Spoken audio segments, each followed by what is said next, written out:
यानंतर पुन्हा घेऊयात बातम्यांचा वेगवान आढावा। देशात नोव्हेंबर-डिसेंबर 2024 या 2 महिन्यांमध्ये खाद्यतेलाच्या आयातीत 16% वाढ झाली आहे। प्रामुख्याने सूर्यफूल आणि सोयाबीनच्या आयातीमध्ये वाढ झाली आहे, तर या दरवाढीमुळे पाम तेलाच्या आयातीत मात्र घट झाली। रस्ते अपघात रोखण्यासाठी आता सोलापूर जिल्ह्यातील 8 महामार्गासह राज्यातील 90 महामार्गांवर प्रत्येकी 20 किलोमीटर अंतरावर कमानी उभारून त्यावर सीसीटीव्ही कॅमेरे लावले जाणार आहेत। कृत्रिम बुद्धिमत्तेचा वापर करून इंटेलिजन्स ट्रॅफिक मॅनेजमेंट सिस्टीमद्वारे बेशिस्त वाहनांवर लक्ष ठेवलं जाईल। सरकारी, निमसरकारी, खासगी संस्थांमध्ये आणि उद्योगात नोकरी करणाऱ्या ज्या व्यक्तींना ऑटो रिक्षा परवाना घेतलेला आहे त्यांनी 15 फेब्रुवारीपर्यंत परवाने प्रादेशिक परिवहन कार्यालयामध्ये जमा करावे असे आदेश देण्यात आले। मुदतीत परवाना जमा न केल्यास ऑटो रिक्षांवर कारवाई केली जाणार आहे, त्यांचे परवाने रद्द केले जातील। बेस्ट उपक्रम ही मुंबई महापालिकेची नैतिक जबाबदारी असल्याने बेस्टला पालिकेने कायम 100% आर्थिक मदत करावी।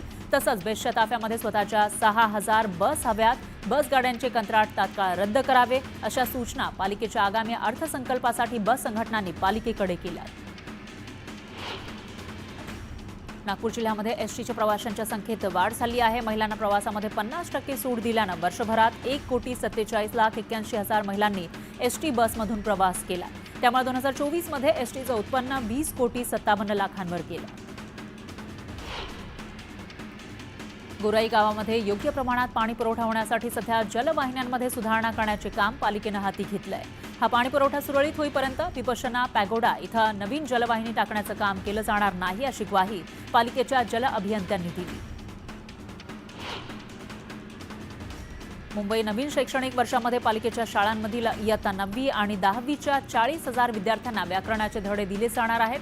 त्यासाठी व्याकरण पुस्तक संच देण्यात येणार आहे। त्याच्या खरेदीची प्रक्रिया पूर्ण झाली आहे। तर चालू आर्थिक वर्षामध्ये व्याकरणाच्या पुस्तकांच्या खरेदीसाठी 2,76,00,000ची तरतूद करण्यात आली होती। राज्य सरकारने टंकलेखन परीक्षा पद्धतीमध्ये नव्या निकषामुळे बदल करण्यात आले आहेत। तर लिपिक टंकलेखक पदासाठी आतापर्यंत मराठी, इंग्रजी 30 ते 40 शब्द प्रति मिनिट टंकलेखन परीक्षा उत्तीर्ण होणं आवश्यक होतं, पण आता इंग्रजी 50 ते 60 शब्द प्रति मिनिट करण्याचा निर्णय महाराष्ट्र राज्य परीक्षा परिषदेने घेतलाय। महाकुंभात आतापर्यंत 9 कोटींपेक्षा जास्त भाविकांनी संगमात स्नान केलं आहे। अमावस्येला 256 विशेष रेल्वे गाड्या चालवण्याची तयारी सुरू आहे। त्यामध्ये 56 विशेष गाड्या असतील। महाकुंभात योगी मंत्रिमंडळाची बैठक होणार आहे। मंत्रिमंडळ बैठकीनंतर त्रिवेणी संगमावर संपूर्ण मंत्रिमंडळासोबत स्नान सुद्धा करणार आहे। तर बैठकीत राज्याला भेटवस्तू देणाऱ्या अनेक योजना आणि प्रस्तावांना मंजुरी दिली जाणार आहे। पंतप्रधान मोदी पुढील महिन्यामध्ये महाकुंभला भेट देऊ शकतात अशी माहिती आहे। तर पंतप्रधान मोदींच्या या दौऱ्यामध्ये अनेक महत्त्वाच्या योजना आणि कार्यक्रमांचा आढावा घेतला जाण्याची शक्यता आहे। 5 फेब्रुवारीला पंतप्रधान श्रद्धास्थानी स्नान करतील अशी माहिती आहे। वन्यजीवांसाठी बचाव केंद्र असलेला वनतारा 20 नव्या हत्तींच्या स्वागतासाठी सज्ज झालाय। अरुणाचल प्रदेशातील वृक्षतोड उद्योगासाठी वापरल्या जाणाऱ्या या 20 हत्तींना वनतारामध्ये आश्रय मिळणार आहे। त्यामुळे हे 20 हत्ती साखळदंडमुक्त आयुष्य जगणार आहेत। अनंत अंबानी यांनी स्थापन केलेला वनतारा हे या सुटका झालेल्या हत्तींचं नवीन घर असेल। दिल्लीतील बवाना पोलीस स्टेशन परिसरामध्ये ड्युटीवरून घरी परतणाऱ्या एका व्यक्तीची त्याच्या कारमध्ये गोळ्या झाडून हत्या करण्यात आली। या प्रकरणी एटीएस पोलिसांनी 24 तासांमध्ये 2 अल्पवयीन मुलांना अटक केली आहे। छत्तीसगडमध्ये माओवादी विरोधी कारवाईमध्ये जवानांनी 24 माओवाद्यांना कंठस्नान घातलेलं आहे। तर छत्तीसगडच्या गरियाबाद भागात ही कारवाई करण्यात आली। प्रजासत्ताक दिनाच्या पार्श्वभूमीवर दिल्लीतील IIT कॅम्पस हाऊस खास या भागामध्ये मॉकड्रिलचं आयोजन करण्यात आलं। NSGनं आयोजित केलेल्या या मॉकड्रिलचा थरार पाहण्यासाठी स्थानिकांनी गर्दी केली।